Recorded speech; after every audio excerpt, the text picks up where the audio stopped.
You wake up before your alarm. You don't have one, actually. You haven't needed an alarm in 9 years. The room is 74 degrees because you told it to be once in 2019, and it's just been that ever since.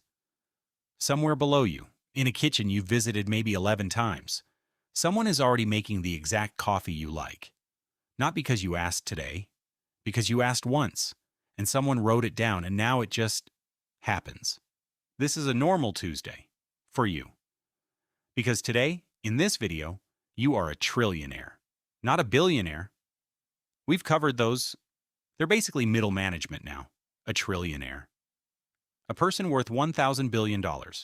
A number so big that economists still argue about what it would even mean for one human being to hold it. So let's actually go through the day, hour by hour.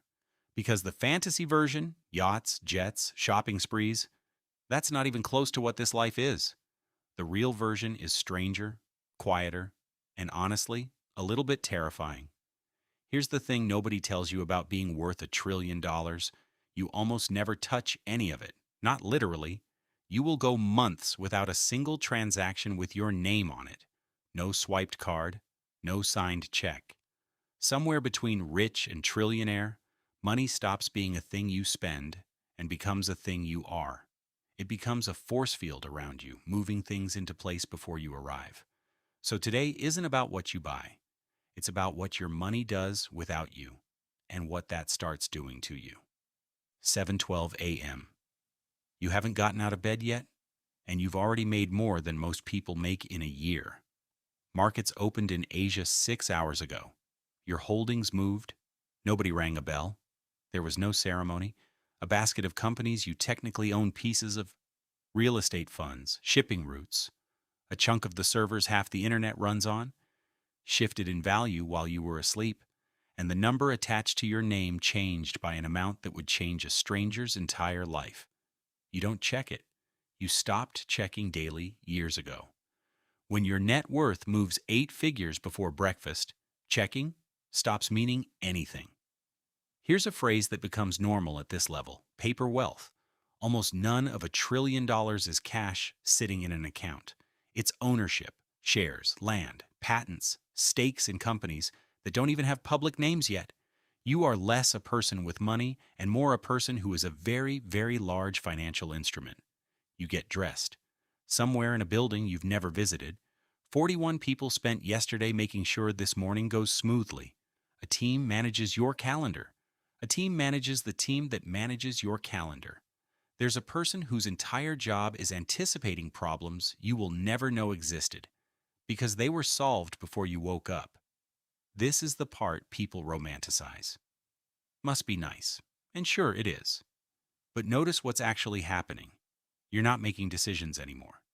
Decisions are being made for you at a scale and speed no single brain could track.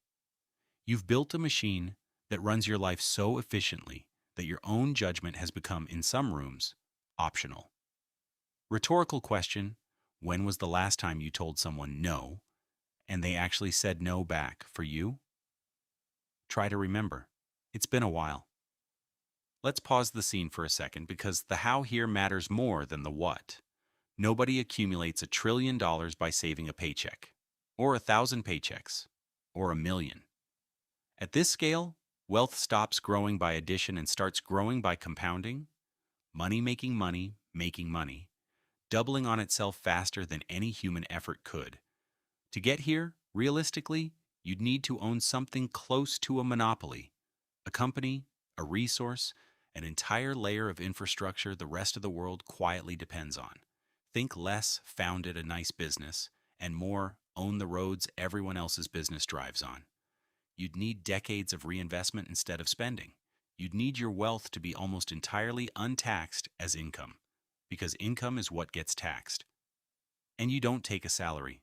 You take equity. Equity that grows untouched forever, unless you choose to sell it. Here's a number that tends to break people's brains. At a modest 5% return, $1 trillion earns roughly $137 million a day. Not a year, a day. Whether you get out of bed or not, your afternoon is meetings, not glamorous ones. No yacht, no champagne. Just rooms.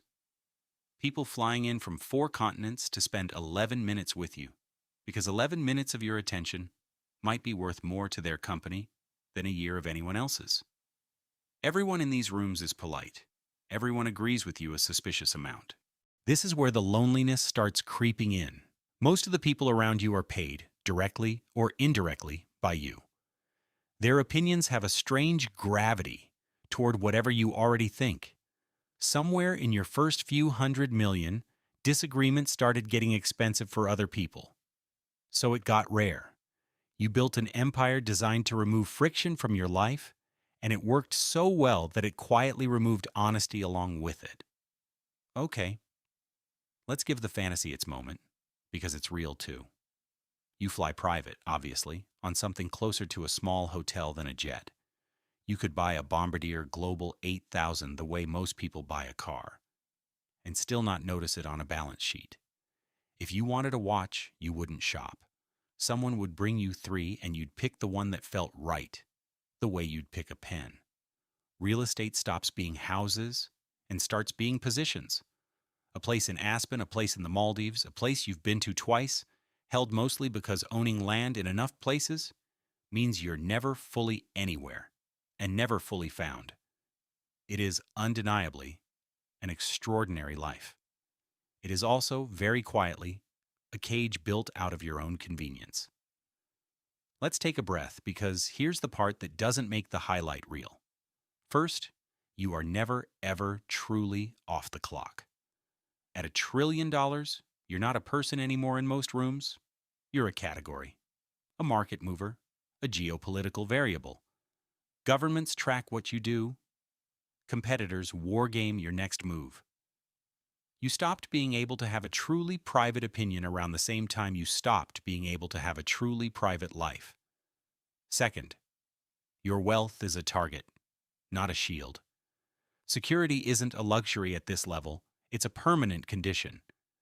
Kidnapping risk, extortion risk, the low hum of knowing that somewhere, someone has thought seriously about what it would take to get to you through the people you love. That fear doesn't switch off at bedtime. Third, none of it is actually safe. This is the twist nobody wants. Paper wealth this concentrated is fragile in ways cash never is. A regulatory shift. A bad quarter in the one sector you're overexposed to. A war nobody predicted. Numbers this large can evaporate on a headline, and history is full of richest man alive titles that didn't survive the decade. You are simultaneously the most powerful person in most rooms you enter, and one of the most exposed. By the time night comes, the number has moved again. Up probably. Maybe by more than your entire staff earns in a year, combined. Nobody tells you, you don't ask. You sit in a house shaped exactly like your preferences, built by people you've never met, guarded by people whose names you don't know, and for one honest second before sleep, you notice the quiet. Not peaceful quiet, the other kind. The kind that happens when everyone around you has been paid, one way or another, to make sure nothing ever bothers you again.